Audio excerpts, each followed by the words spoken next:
കൊല്ലം ഓയൂരിൽ നിന്നും 16 വയസ്സുകാരിയെ തട്ടിക്കൊണ്ടുപോയ യുവാക്കൾ പൂയപ്പള്ളി പോലീസിന്റെ പിടിയിൽ. സംഭവത്തെക്കുറിച്ച് പോലീസ് പറയുന്നതിങ്ങനെ: കഴിഞ്ഞ ദിവസം രാത്രിയോടെ 16-കാരിയെ കാണാനില്ല എന്ന പരാതിയുമായി പെൺകുട്ടിയുടെ ബന്ധുക്കൾ പോലീസിൽ പരാതി നൽകിയതിൻ്റെ അടിസ്ഥാനത്തിൽ നടത്തിയ അന്വേഷണത്തിൽ പള്ളിക്കൽ കാട്ടുപുതുശ്ശേരി ചാലിയംപാറയിൽ 19 വയസ്സുള്ള ഇർഫാൻ, വെളുന്നല്ലൂർ അൻസിയ മൻസിൽ 19 വയസ്സുള്ള സുൽഫിക്കർ എന്നിവരെയാണ് പൂയപ്പള്ളി പോലീസ് അറസ്റ്റ് ചെയ്തത്.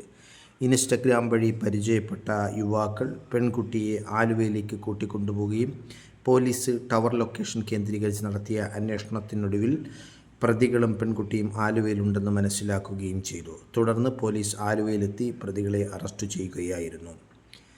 സംഘത്തിൽ SI-മാരായ രജനീഷ്, അനിൽകുമാർ, രാജേഷ്, ASI-മാരായ അനിൽകുമാർ, ബിജു, CPO അൻവർ എന്നിവരടങ്ങുന്ന സംഘമാണ് ഉണ്ടായിരുന്നത്.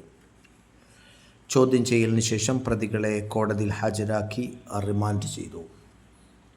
News bureau, Ayur to Oyoor news.